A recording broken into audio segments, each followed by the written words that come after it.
Hey, it's Onesto, and lately I've been having so much fun with this. It's the CXM 1978. This reverb pedal is the love child of the incredible Chase Bliss and Maris, and is based on the Lexicon 224 from 1978, hence the name CXM 1978. All right, that's enough of a history lesson. Let's talk about this pedal. All right, let's start with the faders right here. I have this electric guitar called Electric Mint from Native Instruments. Here's how it sounds dry.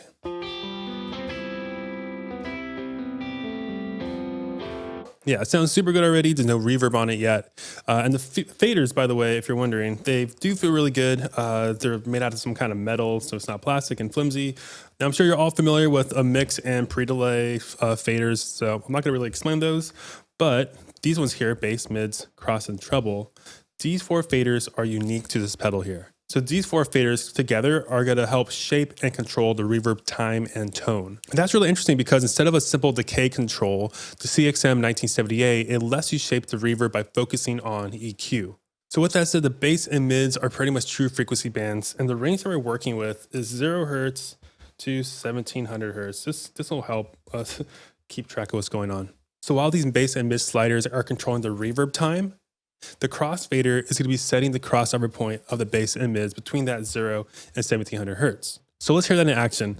I'll bring the bass slider all the way down, mids all the way up, and this cross slider, I'll bring that as high as possible.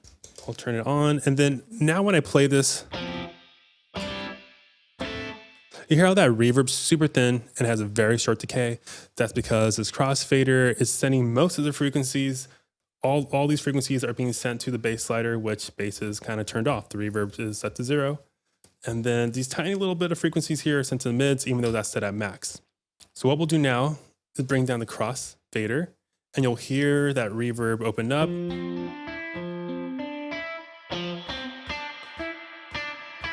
So the lower I'm bringing it, the more of these frequencies are being sent to this mids frequency, which is at max reverb. Okay, I know that was a lot, but let's hit up the treble fader here. This one's actually simple. This just darkens the reflections. It's not a low pass filter, but I like to see it that way. So when it's at max, you'll hear the reverb be quite bright. When I bring it down, it's gonna get darkened. All the way to min, it just like squashes the reverb completely. Okay, let's talk about these foot switches here real quick, because I'm sure the moment you saw these sliders here, you probably wondered if the faders would automatically move as you go from preset to preset. And I'm very pleased to inform you that, yeah, they move whenever you hit this preset button. And at the end of this video, I'll talk about some other ways that you can modulate these faders here. With this pedal, you can store up to 30 presets across 3 preset banks. To switch between banks, all you have to do is just click and hold the preset foot switch, and this light here will indicate which bank you're in. And the bypass switch, of course, bypasses the effect, but it's also how you save presets. So what you would do is just hold on to it. This will blink, and the settings here is now saved to that preset slot. Super simple stuff. Okay, now it's time to talk about the really fun stuff. It's these arcade buttons down here. You'll see that there's 3 options per button. So when it's not lit up, it's referring to the top row. When it's blue, it's now the second option here. When it's red, it's the third option. And for these demos, I'm using this little vocal preset from Pigments 4. I think this preset's really good for showing off the controls down here as we go down the line. So let's start with the jump button here. This has nothing to do with the reverb, but everything to do with presets. This lets you jump around to presets 0 and 5 here. So if jump is activated to blue, so it's talking about 0 here. When I hit the preset button, we're gonna go straight to preset 0. Moving right along to type, we have 3 reverb algorithms. We have room, plate, and hall. So let's go ahead and hear each one. Here is what room sounds like. Yeah, I like how the room reverb feels a little snappy. And once again, it's not like this ultra pristine sounding room. There's some good color to it. Yeah. And then let's go on to plate here. Here's how this one sounds.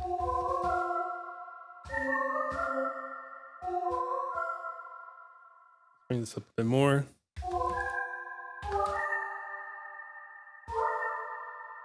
Yeah, I really like the color and the pitch modulation happening in the tail. And lastly, we have hall here.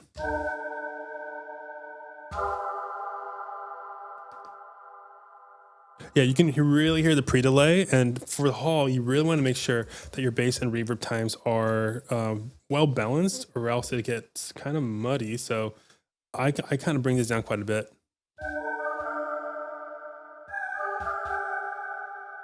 Even bass is even low over here. Yeah.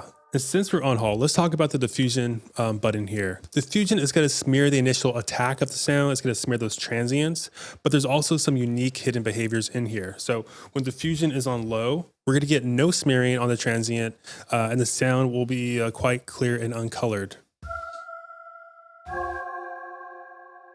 And you'll notice that on hall with diffusion at low, you kind of get this soft delay. Yeah, you can hear that. So according to the manual, this delay cloud has been designed specifically for the hall algorithm. So it's kind of like a secret delay setting. When you're at hall, diffusion low, you're gonna get that kind of delay verb. Yep. And then when diffusion's at medium here, we get a softened attack and a gentler reflection overall.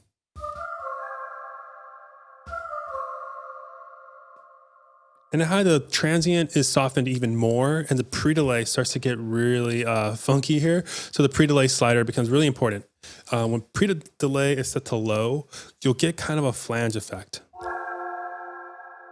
You hear that?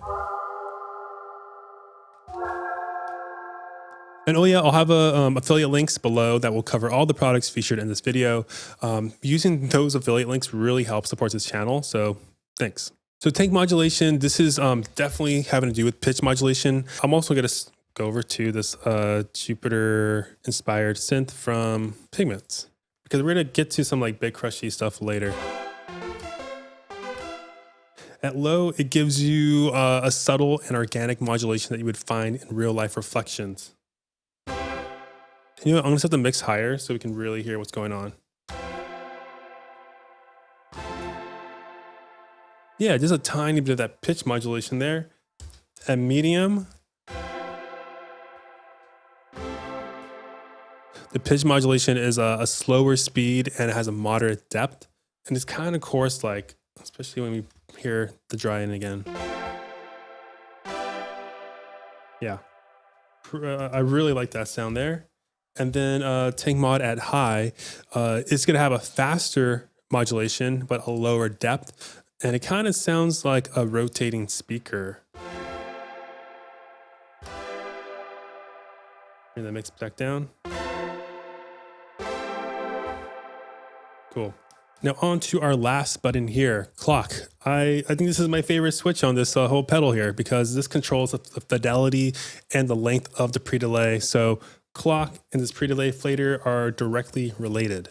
When it's set to hi-fi, we're getting this like modern and clean-ish reverb, and the max pre-delay is only set to 42 milliseconds, so it's not much at all.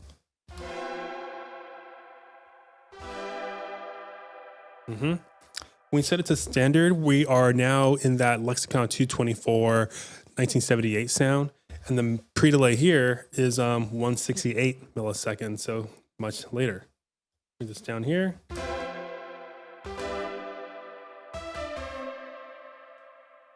And then we'll go into lo-fi here. And lo-fi is where it gets really interesting.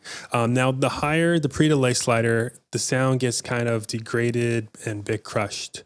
And the max pre-delay is 1.7 seconds here. So really, the fidelity is just like degraded and the pre-delay is much more extended. Let's just try it here for now.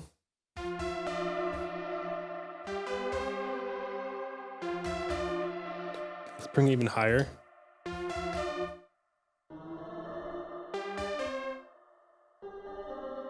Okay, to wrap up this video, I wanted to talk about some other ways to modulate these faders here. So you saw how, changing the presets will move them.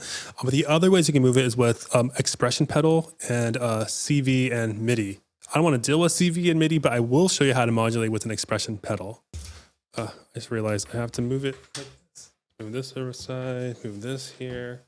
Okay, here we go. Sorry, this cable's so ugly. Okay, whatever. You see how it's moving it? It's going back and forth. Whoa, look at that. Pretty cool. Okay, to do this, super simple. Just hit preset and bypass, and you get to this little E there.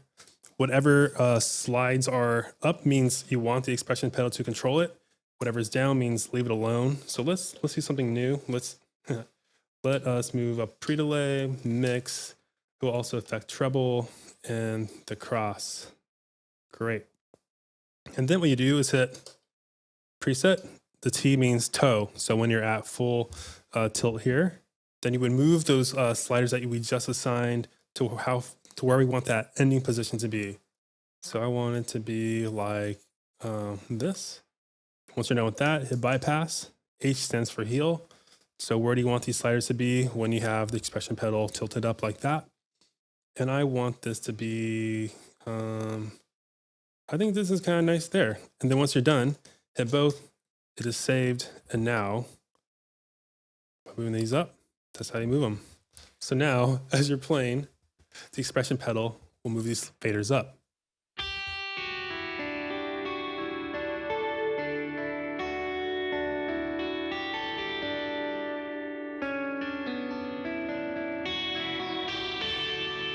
Just like that.